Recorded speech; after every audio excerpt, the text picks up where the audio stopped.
Hello guys, gals, non-binary pals, and waterfowls. It's me, Big Mike, and welcome to another Big Mike's Mailbag. I normally try to do these to celebrate a special occasion or a milestone, and sometimes I do these because I've been caught in a situation where I couldn't work on a video, I couldn't put the amount of work in on a video that I would like, and actually that's the reason behind the mailbag this week. There was another video I wanted to do, but unfortunately due to a family emergency, I wasn't able to put in the work that's required for said video, so hopefully we'll see that video next week. But for this week, fam, Duck Daddy's going to be reading your messages, I'm going to be answering your questions, and I'm going to be reading your comments. So sit back and relax and get ready to get to know your Duck Daddy, baby. Our first message comes from my favorite streamer and my damn good friend, Mr. Pussycat himself, Zarkon. And he says, so what is your current status? Things you're enjoying, current and future projects, opinions on cake versus fritter cornbread, etc. So first off here, we'll start with the easiest first. So, opinions on cake versus fritter cornbread. Now, if you ever hang out in Czar's chat, in his stream, you know me and Czar, we often talk about food, especially Southern food. And one of our favorite discussion topics is, which is better, cake cornbread or fritter cornbread? And I'm going to be honest with you, fam, this is a hard damn question for me. I love me some Jiffy. I'm a huge fan of Jiffy. It's good and it's also easy to make too. Very, very simple. So simple even Big Mike can make it. So I would probably have to give the edge to cake cornbread, though I would also add the caveat that it's very much dependent on the context. Like if I'm having fried chicken or I'm having chili, I definitely would want to have cake cornbread. However, maybe it's the North Carolinian in me, but if I'm having fried seafood, I'd probably want to have fritter, or maybe even hush puppies. I'm not sure if we consider hush puppies fritter or if we'd consider it its own thing. But definitely would love to have some deep fried cornbread with my fried seafood, or probably really any seafood for that matter.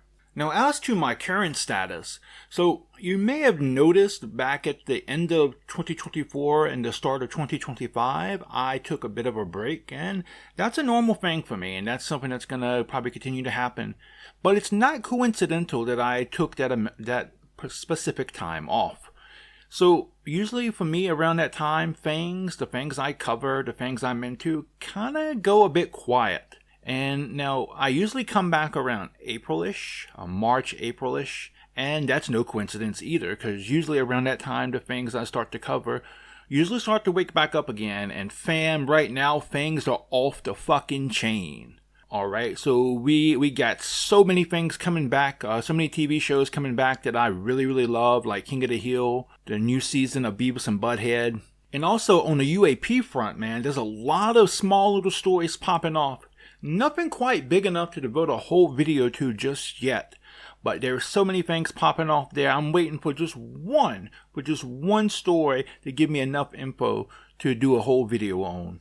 And so things are kind of going crazy for me. They kind of went from 0 to 100 like really, really fast, fam. So, but I really enjoy it because it makes me feel alive. It might sound crazy, but making videos, YouTubing, researching stories, and I'll get more into that with another question, but it really does make me feel alive.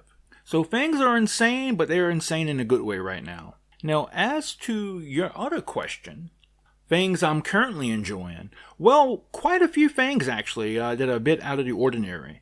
So first, Dragon Ball is back with a new series, Dragon Ball Daima, and I've been watching the hell out of that, I can't really say watching the hell out of that, but I've been watching it every week with each new episode that drops. And as a huge Dragon Ball fan, I really enjoyed it. It's like catching up with old friends. Oh, and speaking of TV shows, Cass has gotten me addicted to Hell's Kitchen. And yeah, I've never really been so much into cooking shows too much, except for, something when I was younger, I would watch Rachel Ray, that fine piece of ass. Can we count Martha Stewart as a cooking show? Because, she did cook, but, she did some other stuff too. But anyway, yeah, that was another fine piece of ass I used to watch too.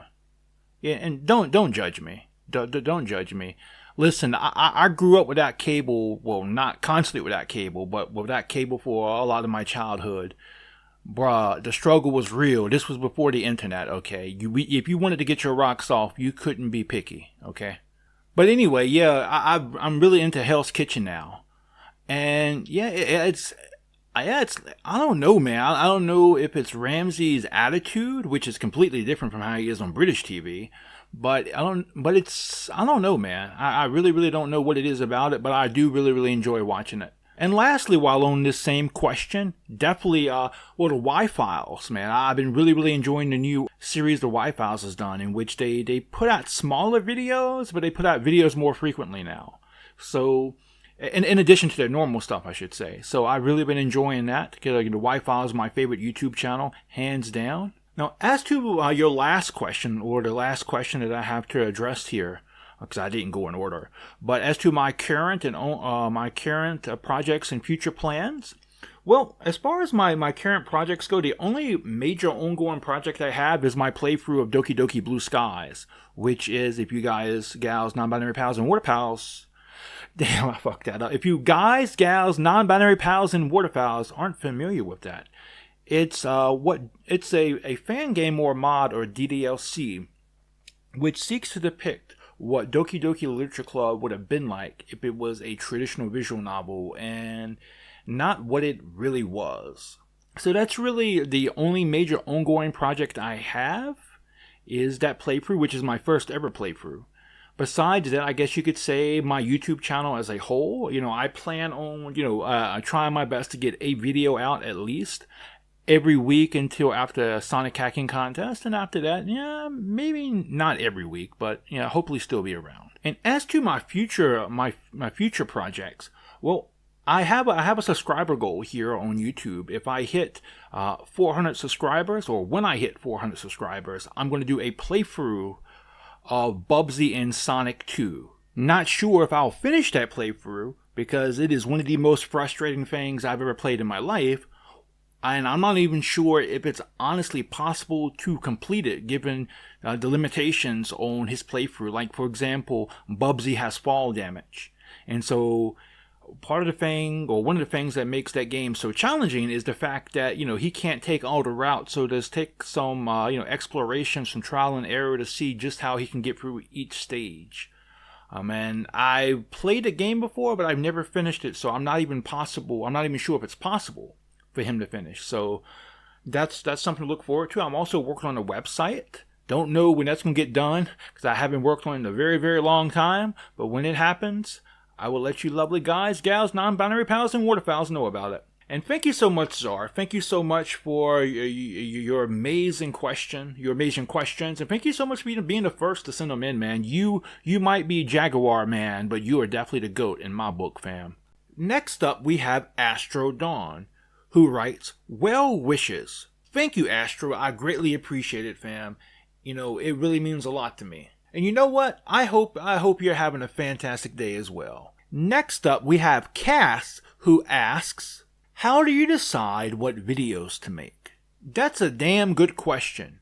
And first and foremost, it has to be said that above all else, I love a good, captivating story. One that can capture my attention. Now, in addition to a good story, I also have to feel like I can add something new.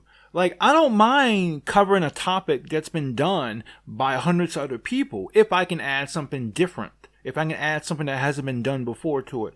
Time is also another huge factor for me. Now, normally I will work on a video per week. I'll do research, I'll write it, I'll record it, I'll edit it, and I'll upload it. Those a couple of times a year, I will work on a larger video that will require me to do a little work here and there, building up to it. But for the most part, it's going to have to be something I can do in a week. And sometimes, if it's a news story, it's going to have to be very timely as well. So I have to take these things into consideration too. Another big factor for me is how I feel about something. I have to have either a very strong positive feeling or a very strong negative feeling about something in order for me to make a video. Now, mostly this tends to be positive. This is why whenever I do a review, it's usually about something really, really good. And this is also why I have some videos where I'm just like completely pissed the hell off. It's because if I don't have that strong emotion behind it, it's never going to get done. Now, more specifically about the games I cover, on the one hand, I have to see potential in it if it's a game in development. And on the other hand, for any game, even those that are still in development and those that have already been released, I have to vibe with it. You know, there are types of games that everybody likes, or, you know, we all have our own individual taste when it comes to genres and stuff. And I'm willing to step outside of that, especially since I've been a YouTuber. You know, getting into YouTube has helped me to try different genres of games. But even when I'm willing to try it, sometimes we just don't vibe. And it's not saying it's a bad game or, you know, it's not a good game. You know, not every game is for every person, just like not every movie or not every song is for every person. So, but if it passes the vibe check and I feel like, you know, I like it, I will definitely cover it. So, thank you so much for the question, Cast. You are amazing. So next we have our first anonymous question.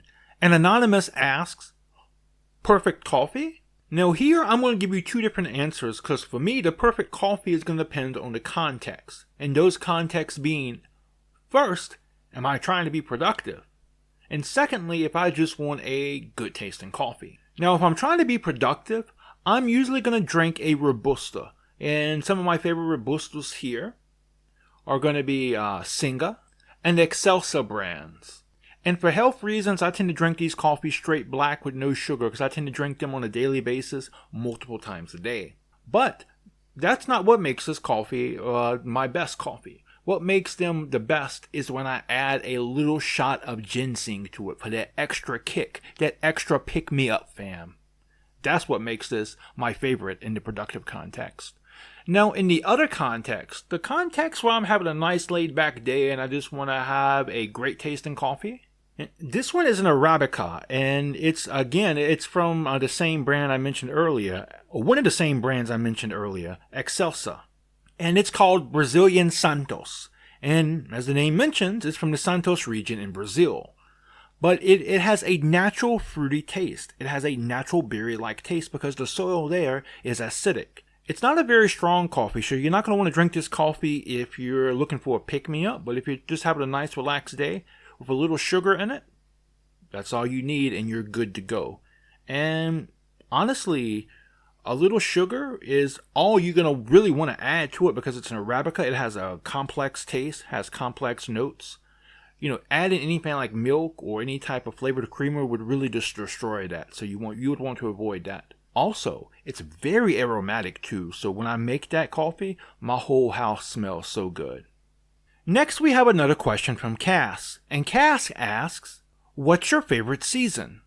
Well, in the United States, my favorite seasons were spring and autumn because the weather felt so nice, not too hot, not too cold, and also the landscape in North Carolina was quite beautiful during both times of the year. So, you know, in the springtime, you have everything coming back to life, so everything's green again, flowers are blooming, and in the autumn, you have, you know, the leaves changing color. And, you know, growing up in North Carolina, I grew up around many amazing forests. And we had many beautiful trees in my area. So in autumn, it was really nice to see all the purple, golden, yellow, orange, and red leaves in my area. It's a very beautiful sight. And also, I didn't do this very often, but once or twice in my life, I managed to be up in the mountains of North Carolina in the autumn. And that was a very beautiful sight to behold. And if I'm able, I can't make any promises on this, but if I'm able, while I'm editing this video, I'll throw in some of those pictures from my travels in North Carolina, in the mountains, during the autumn, during this section. Now here in Indonesia, it's definitely the rainy season. Now the rainy season can be a bit of a hassle to travel in, because, well, really the best way the best picture I can paint, if you ever seen Forrest Gump, that scene when he's in Vietnam and it rains, that's the most accurate example of the rainy season in Southeast Asia I've ever seen. Now, traveling during that time can be a hassle because sometimes it can rain so hard you can't see in front of you and it'll rain like that for the entire day.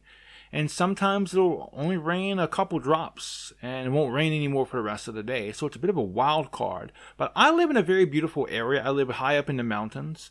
And during the dry season, you know, there's a lot of smog and stuff. So you can't really see the scenery too good.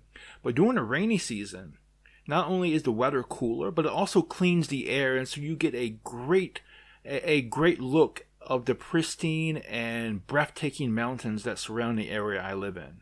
Now, our next question is a bit of a related question, and it comes from my dear friend, my bestie, and my manager, Honk Flap. And she asks, what are the differences in weather or seasons in Southeast Asia versus North America?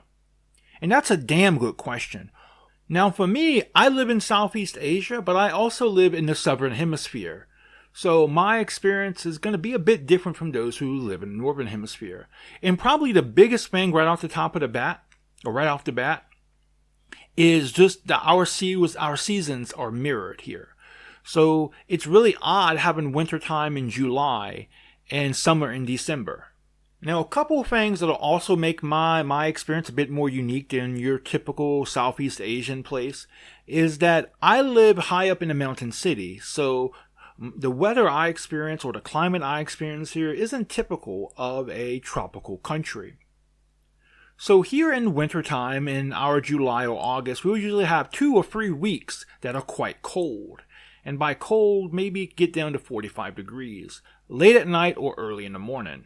And in those 3 weeks or so, you're definitely going to want to wear a heavy jacket, when you go to bed at night and when you wake up in the morning, because most of the houses here, for about 48 weeks out of the year, 49 weeks out of the year, are meant to help stay cool because it's hot during those times of the year. And summer happens to coincide with our rainy season here, which keeps things pretty cool when it's raining. But the one thing you hope for during the rainy season, on a rainy season day, that if it starts raining early, that it's going to rain the whole day. Because if it stops raining midday or before the afternoon, it's going to be really, really humid. And I think that rainy season, dry season dynamic is probably the biggest difference there. Growing up in NC, April was really our big rainy month. We used to say, as a child, we were taught the rhyme, April showers bring May flowers. But it doesn't really compare to an actual monsoon season here in Southeast Asia. So those two things, the mirroring of the seasons and the existence of a rainy and dry season, are probably the two biggest differences I can think of off the top of my head. And as always, bestie, thank you so much for your question. Your support means the world to me, and I would not be here without you, fam. And also to you too, Cass, who asked the question before this. I would not be here without your help. Thank you so much, fam, for all that you do. Next, we have another question, well, actually not really a question, but a comment from Anonymous. And it's ! Sweet ass. Okay, so I don't know who sent this, but I know it's somebody from Czar's chat.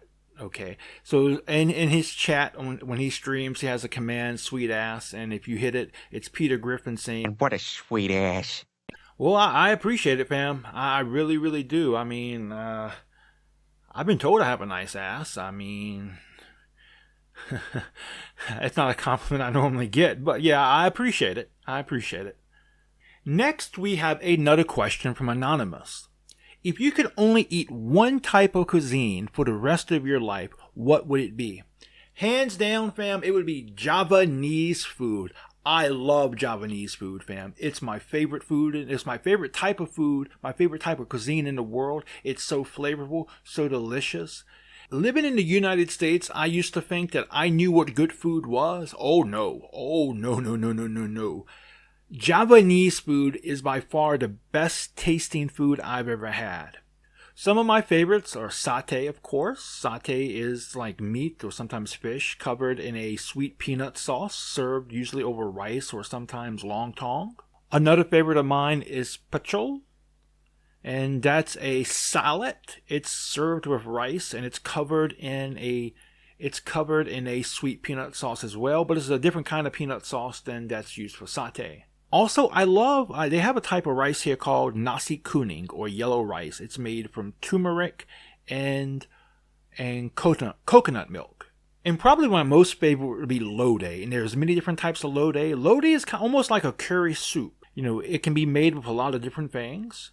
Some of my favorite types of lode are tofu and tempeh lode. Lode made with jackfruit. And my personal favorite, not only my favorite lode, but also my favorite Japanese food, is lode that's made with smoked stingray.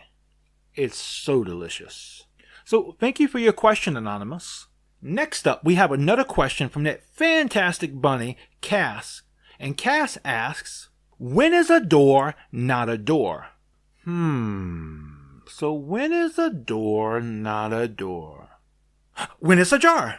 And thank you, Cass, you magnificent bunny, for sharing your favorite joke with us. And next up, one more question from Anonymous. And Anonymous asks, boxers or briefs? Okay, so of these two choices, definitely boxers. Mike has got to feel free down there, fam. I have to feel loose. I have to feel free. I can't do it, fam. I cannot feel all bunched up. When I was younger, when I was in middle school, I was a triathlete.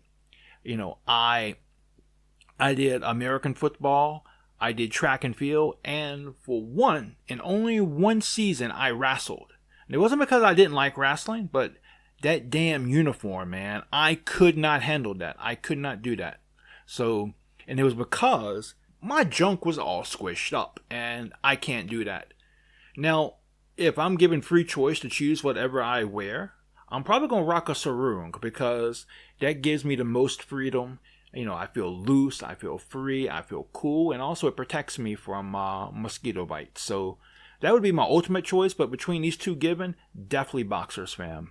And the final question we have today is from that amazing water-stealing alien VTuber, Reiko Star. And she asks, what's the strangest game you've ever played? And hands down, fam, this is Game Tap, Cup Noodles, and Bitter Tears. And if that name sounds familiar, it's a bit more of a recent title I played. I played it at Sonic Hacking Contest 2024. And this is hands down one of the creepiest and most unsettling Sonic ROM hacks I've ever played. But maybe calling a Sonic ROM hack, it's not exactly accurate. I mean, it is accurate because it's built on... Okay, in a sense it's not accurate because it's built using... It's a ROM hack of Knuckles Chaotix for the Sega Free 2X. But it has, with the exception of like the first level, you know, it's not really connected to Sonic. And while recording this section or while editing this section, I'm going to put some gameplay footage up from this game if I can. So you know exactly what I'm talking about. But yeah, it's one of the most what the fuck games I've ever played. It's chock full of references from 90s and early 2000s culture, classic creepypastas, and more. It's a good mixture of RPG and platforming elements. It's really some off-the-wall stuff. I haven't been able to complete the game because there's this one section I can't seem to get across. I can't seem to get past. But what I have played of it, it's creepy, it's unsettling, but it's also, I would say, it's also awesome and innovative. I need to go back and check up on this game to see if it's ever been completed. And if it has, maybe this October, maybe I can do a complete playthrough of it, maybe. But yeah, it is definitely, it's something. So I would highly recommend if you're into weird experiences, if you're into horror, if you like retro games, if you like 90s, early 2000s culture, if you love that golden era of creepypasta like Majora's Masks, Been Drowned, and similar stuff of that nature, I would highly recommend checking this one out. And it is unsettling as fuck. So if you're sensitive to that type of stuff, you might want to avoid this. But if you're not, if you're down with that, by all means check this out. And that's going to do it for this mailbag. So honestly, this has been the biggest, most successful mailbag I've had.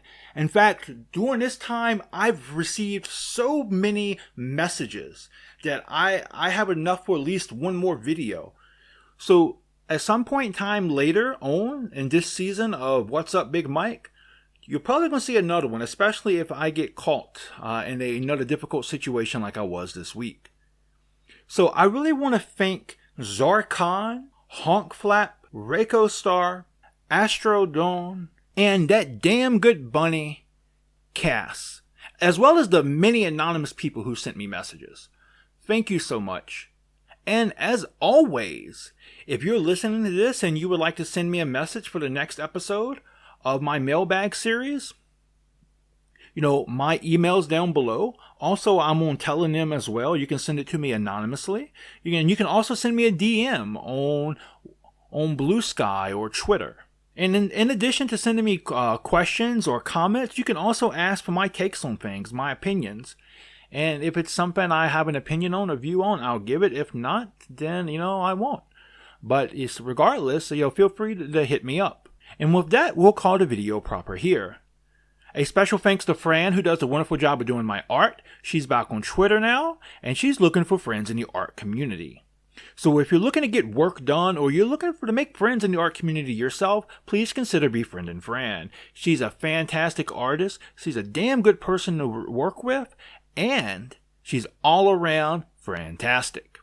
A special thanks to all of my friends on Twitter. I wouldn't be here without you all. And a special thanks to all of you for watching this video. Please like this video if you like it. Dislike it if you dislike it. But if you dislike my video, please leave me a comment below and let me know why you dislike it, so I can improve myself and be the best Big Mike possible. And if you like my videos, please subscribe and turn your notifications on. Until next time, fam, remember, just be yourself and you'll be awesome. Peace out!